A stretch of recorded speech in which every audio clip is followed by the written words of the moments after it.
안녕하세요 여러분, 유나나입니다. 어제 가상화폐 거래소 코인베이스가 나스닥에 상장했습니다. 그래서 오늘의 주제는 코인베이스인데요. 코인베이스에 투자하기 전에 알아야 할 사안들을 몽땅 정리해보는 시간을 가져보겠습니다. 먼저 코인베이스는 전직 에어비앤비의 엔지니어였던 브라이언 암스트롱이 2012년에 설립한 암호화폐 거래소 플랫폼입니다. 설립 이후엔 규모 확장을 위해서 블록체인 업계 내 손꼽히는 최고의 기술자들을 영입했는데요. 전 뉴욕 증권거래소 재무부장 에릭 스크로, 전 아마존 웹서비스 담당자 팀 와그너, 전 링크드인 수석 데이터 마이클 리까지 대거 영입하여 독보적인 기술력을 선보이고 있습니다. 그렇다면 코인베이스는 정확히 어떤 플랫폼일까요? 코인베이스는 은행 계좌나 카드 등을 연결해서 가상화폐를 손쉽게 교환하는 방식으로 웹브라우저나 컴퓨터에서 사용할 수 있습니다. 코인베이스가 수익을 창출하는 방식은 가상화폐 거래 수수료와 수익 관리 대행 수수료에서부터 나오는데요.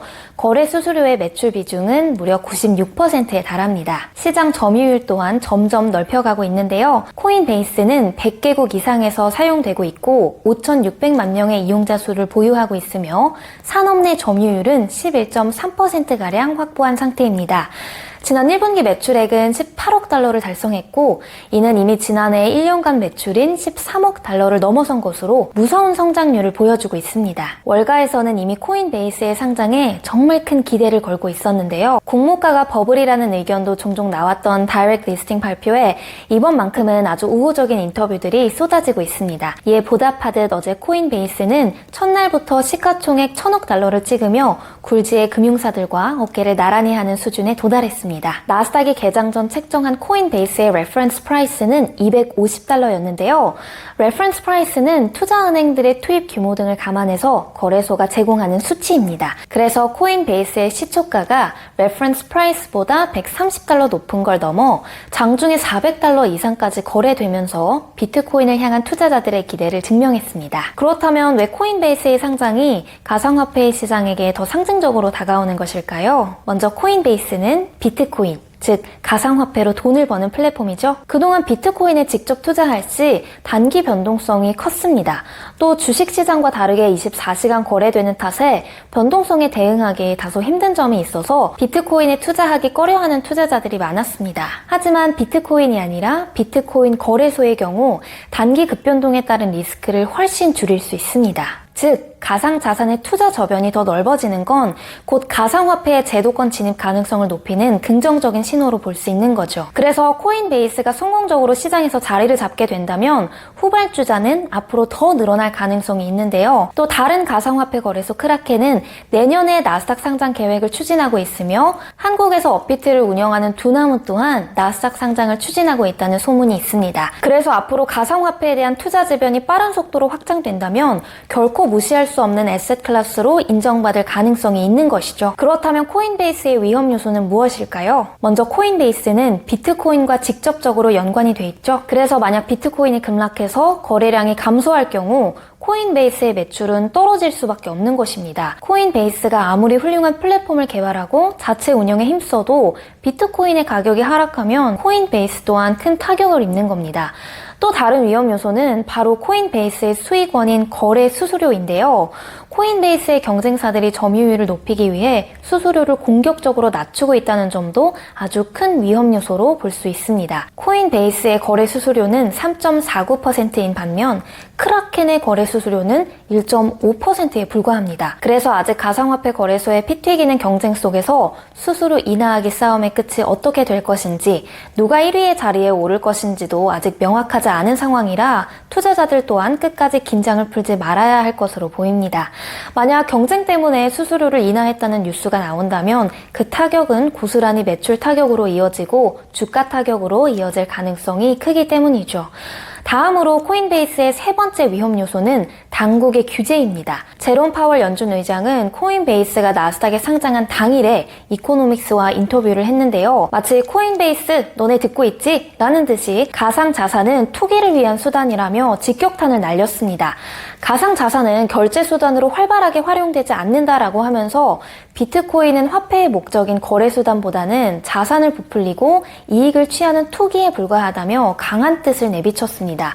그래서 마침 오늘 CNBC에서 코인베이스의 창업자 브라이언 암스트롱이 인터뷰를 했는데요.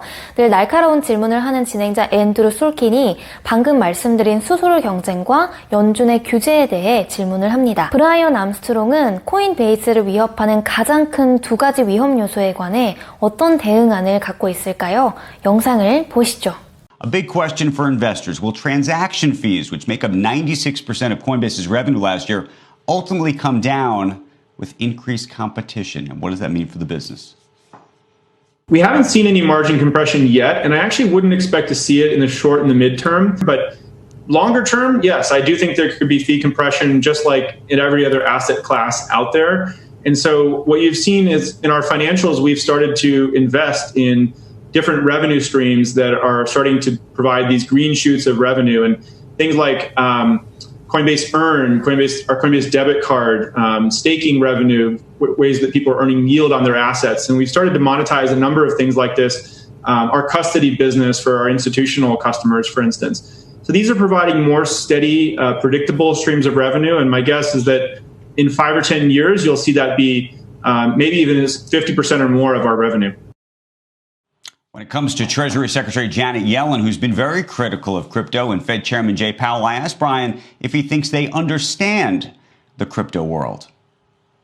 In general, crypto is a very new space, and people are working to get up to speed on it in every way.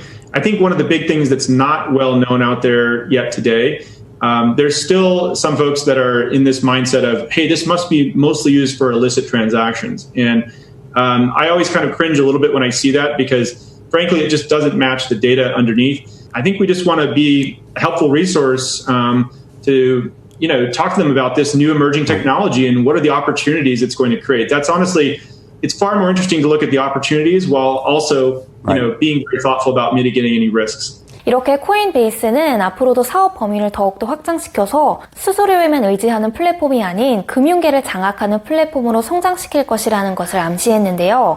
그래서 장기적으로는 수수료 경쟁이 있겠지만 5년에서 10년 뒤에는 비트코인 수수료의 매출 비중을 50%까지 줄일 것이라 얘기했습니다. 앞으로 수수료가 낮아지더라도 살아남을 구멍을 만들겠다는 건데요. 나머지 50%가 구체적으로 어떤 분야로 채워질지 저도 기대가 됩니다. 또한 정부 규제에 있어서도 대답을 했는데요. 정부는 우리를 규제하기보다는 다양한 기회를 함께 발굴해야 할 것이라는 다소 추상적인 대답을 했지만 아직까지 정부에서 명확하고 구체적인 규제 계획을 발표하지 않은지라 그에 대응하는 전략을 얘기하기도 쉽지 않아 그런 것 같습니다. 자, 그럼 마지막으로 표를 보여드릴 텐데요. 수치를 보면서 코인베이스의 현 재무적 상황과 시장 점유율, 투자자 비중까지 살펴볼게요. 그럼 먼저 가장 중요한 최근 실적 추이를 보겠습니다. 보시는 바와 같이 매출액과 영업이익 그리고 당기순이익은 매 분기마다 무서운 속도로 증가하고 있습니다. 그동안 화제의 IPO 로블록스부터 쿠팡, 팔란티어 등 많은 기업들이 화려한 데뷔를 했지만 적자 기업이라는 우려 속에 투자자들의 마음 한켠을 불편하게 했는데요. 코인베이스는 적자 기업이 아닌 순이익이 크게 증가하고 있는 보기 드문 기업 중 하나로 보인다는 점은 긍정적으로 볼 수 있겠습니다. 다음으로 트레이딩 볼륨을 보겠습니다. 초반에는 개인 투자자들의 비중이 높은 편이었지만 2020년 4분기 들어서는 기관 투자자들의 거래가 월등히 많은 걸 볼 수 있습니다. 이렇게 비트코인 투자에 있어 소극적인 반응을 보이던 월가에서도 리스크가 가상화폐보다 낮은 코인베이스에 투자하기 시작하는 걸 알 수 있습니다.